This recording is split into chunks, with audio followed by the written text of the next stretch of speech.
Прекращение огня на суше, в море и воздухе. Слитый документ из России. Есть даты и подробности. Стало известно, зачем Кремль специально тянет время. Ловушка для всего мира. Жесткие детали, которые все начали понимать.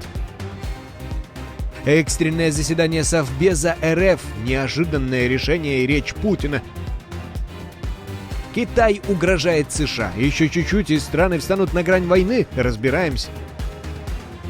Известная преемница Путина, слив от ресурсов, связанных с Кремлем. Посмотрите.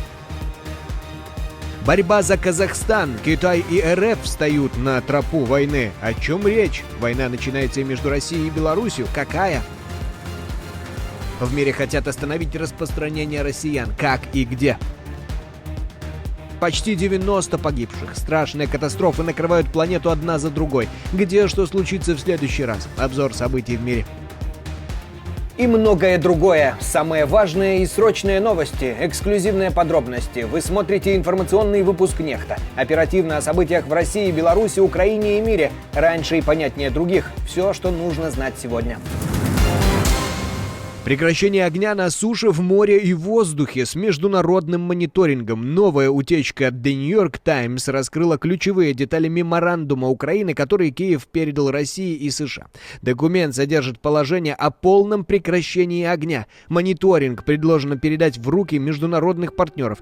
Об этом сообщает New York Times со ссылкой на высокопоставленного украинского чиновника, пожелавшего остаться неназванным и отметившим потенциальную ловушку. Украинские официальные лица опасаются, что Россия попытается устроить засаду на делегацию, предложив заведомо неприемлемые условия, например, требования об уходе с территорий, которые Украина все еще контролирует, а затем обвинит Киев в срыве переговоров. Россия, в свою очередь, тянет с ответом, отказывается выслать свой меморандум до начала встречи в Стамбуле, запланированной на 2 июня. Украина считает, что таким образом Кремль хочет устроить ловушку, навязать неприемлемые условия уже на переговорах и обвинить Киев в срыве. Именно поэтому украинская сторона требует увидеть позицию Москвы заранее. В меморандуме Киева, по словам американского представителя Келлога, 22 разумных пункта. Но вся суть в том, согласится ли Россия хоть на один из них. Москва тянет время не потому, что не готова, а потому, что, наоборот, слишком готова. Россия специально не присылает свою версию меморандума по перемирию, зная, что Украина не поедет навстречу без него. Идеальный повод обвинить Киев в срыве переговоров, пишут аналитики Института изучения войны. Вся конструкция — ловушка. Сначала Кремль сам предлагает вернуться к Стамбулу 2022, а потом делает все, чтобы Украина выглядела виноватой. Российские войска будут продолжать наступление по всей линии фронта до тех пор, пока Украина не примет условия России, либо пока они физически не утратят такую возможность. При этом российские власти попытаются использовать любые новые успехи на поле боя, чтобы выбить дополнительные уступки от Украины и Запада на переговорах. Это уже не просто затягивание, это информационная засада. А в это время российская армия наступает, захватывает деревни, устраивает массированные удары, открывает фронт у Сум. Цель — взять больше, пока никто не мешает. Война и переговоры у Кремля идут в паре не как альтернатива, а как двойной удар. Мир обсуждают под канонаду. И чем дольше «тишина» в кавычках со стороны Москвы, тем громче взрывы на линии фронта. Знала Россия Екатерину I и Екатерину II, появится ли третья? Михаил Ковальчук, имеющий огромное влияние на Путина, активно продвигает новую рокировку. Только в этот раз кремлевский трон Владимир Владимирович должен уступить не очередному Медведеву, а более близкому человеку, родной дочери Катерине Тихоновой. Об этом пишет телеграм-канал ВЧК ОГПУ со ссылкой на несколько источников во властных коридорах. Раньше Путин тщательно скрывал сам факт наличия дочек, называя их этими женщинами. Но в последние годы они все чаще появляются публично, а их влияние во властных кругах растет. Причем ранее возможной преемницей папы эксперты называли Марию Воронцову. Источники ВЧК ОГПУ говорят, Ковальчук убеждает хозяина Кремля, что операцию «Преемник» нужно запускать уже в 2026 году, а Тихонова идти на выборы как независимый кандидат. Неужели Путин таки оставит московский трон и уйдет в тень? Верите? Напишите в комментарии. Битва за Казахстан обостряется. Китай перехватывает у России атомный контракт. Пекин предложил АЭС вдвое дешевле, чем Москва. Всего $5,5 миллиардов за 2 энергоблока под ключ. Это почти в 3 раза ниже, чем озвучивали после переговоров с Росатомом, французами и корейцами. Там звучали суммы до 15 миллиардов. На кону первая атомная станция в истории независимого Казахстана, в стране, которая занимает 2-е место в мире по запасам урана. Старую АЭС закрыли еще в 99-м, и вот время строить новую. Но, похоже, не с Россией. Контракт обсуждали лично глава ядерной безопасности Китая Дон Баатон и казахстанский представитель Алмасад Саткалиев. Выглядит как серьезная заявка на передел сфер влияния. Целая армия, которая может вырезать москвичей. Скандальное заявление монаха РПЦ Гавриила из Валаамского монастыря. Он жестко высказался о мусульманах, назвав ислам неправильной верой, и это еще мягко сказано. Священник вспоминает огромную толпу верующих во время Курбан-Байрама в Москве и заявляет: и это люди, мужчины, здоровые, не пьющие, мужчины, которые все занимаются борьбой, ходят в спортзалы на тренировки. Это армия целая. И если им прикажет мулла в один прекрасный день вырезать москвичей, поверьте мне, они это быстро сделают. Он уверен, полиция не успеет даже пикнуть, и последствия будут катастрофическими. Религиозная напряженность в России растет, но власти упорно закрывают глаза. Вот такая вот многонациональная, терпимая сверхдержава. Новая российско-белорусская война, молочная, но от этого не менее показательная, на границе с Россией завернули сразу 3 партии белорусского молока и масла. Инспекторы в Пскове заявили: нет документов, нет холодильника, нет допуска, товар обратно. Официально обычная проверка, но в воздухе запахло не сливочным, а политическим. Ведь за последние 20 лет молочные войны между Минском и Москвой случались не раз. Совпадение или первый выстрел в новом витке конфликта? Теракт в Москве. Следственный комитет России раскрывает шокирующие детали и говорит о предотвращении. Среди организаторов, кто бы вы думали, конечно же, люди, связанные с украинскими националистами. По версии СК, мужчина получил указание от куратора СБУ, нашел в лесу схрон с взрывчаткой и планировал атаку в людном месте, якобы к 9 мая.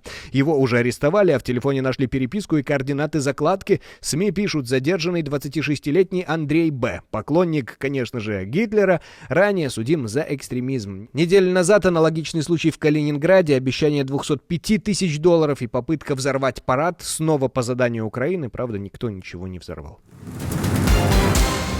Экстренное заседание Совбеза РФ или тайно покрытое мраком. Путин накануне внезапно собрал свой Совет Безопасности, официально вопросы здравоохранения, но разве такие встречи созывают из-за таблеток? Никаких фото, никаких полных списков участников, никакой конкретики, только намек. Обеспечение суверенитета и безопасности через лекарства? У нас в повестке дня оперативного совещания с постоянными членами Совета Безопасности сегодня вроде бы сугубо мирный вопрос, вопросы здравоохранения, но на обеспечение суверенитета, безопасности России, особенно связанное с обеспечением лекарственными препаратами, вопрос не праздный в сегодняшних условиях. Пока все выглядит как перегруппировка перед большой игрой. Или Кремль готовится к тайным договоренностям, или к новой фазе войны. Ставки запредельны, все может взорваться уже в ближайшие часы. Путин мобилизует силы и готовится к важным переговорам, которые могут либо разрядить, либо обострить конфликт, эскалировать. На решение этого месяца зададут тон всей следующей фазы войны и мировой политики. Чего ждем? Мира или эскалации?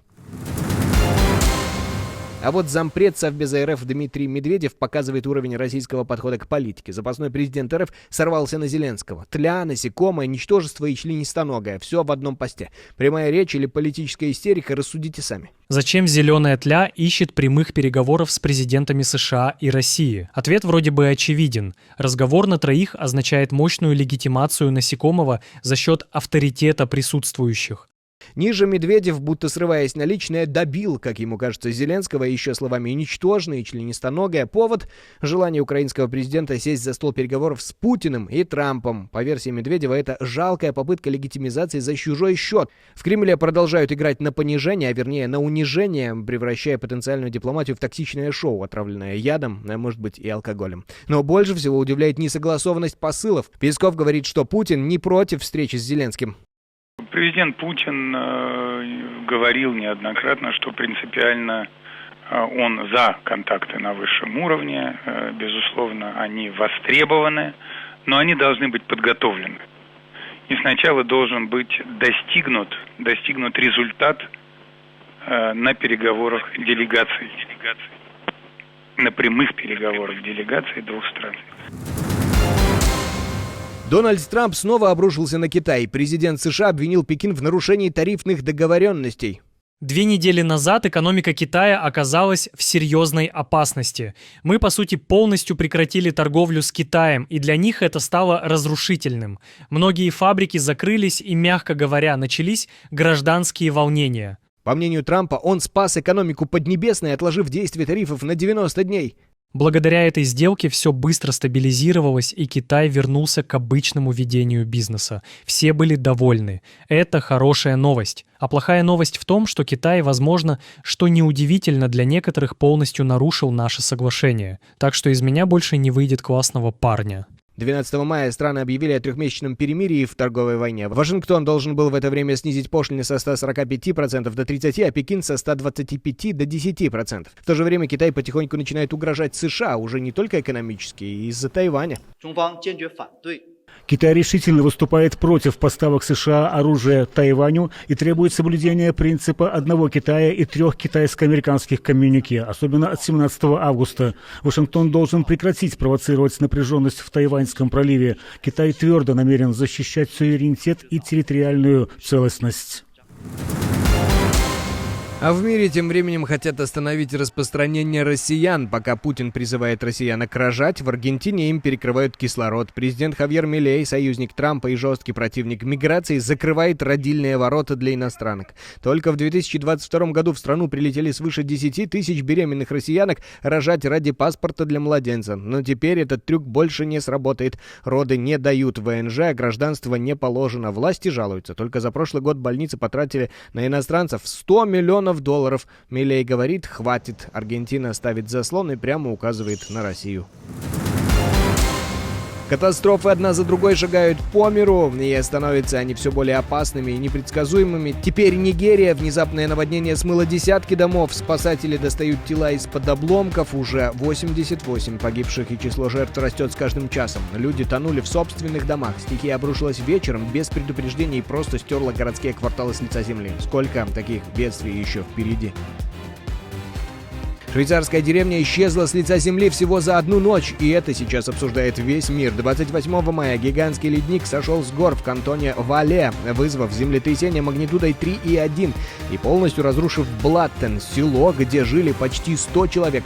По оценкам, с горы сошли миллионы кубометров породы льда. Спутниковые снимки показывают масштаб катастрофы в формате до и после. Дома сметены, земля залита водой, а вся центральная часть деревни погребена под горами грязи и камней. Поток перекрыл местную реку, и теперь на месте деревни стремительно растет новое озеро.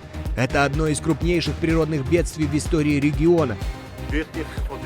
Многие люди потеряли все. Дом, воспоминания, церковь, свое село. Некоторые дома стояли тут 500-600 лет. Все ушло под землю. Местами под 100-150 метров камней и льда.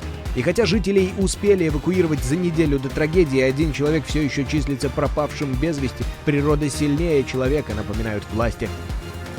Канада в огне. 17 тысяч эвакуированы, дым доходит до США. Север Манитобы и Саскачевана в пепле. Пожары охватили все деревни, леса, трассы. Более 17 тысяч человек эвакуированы, часть в последний момент, а дым уже в США. Миннесота, Дакота, рост госпитализаций. Ученые предупреждают, это не аномалия, а новая норма. Сезон пожаров становится длиннее, горячее и разрушительнее.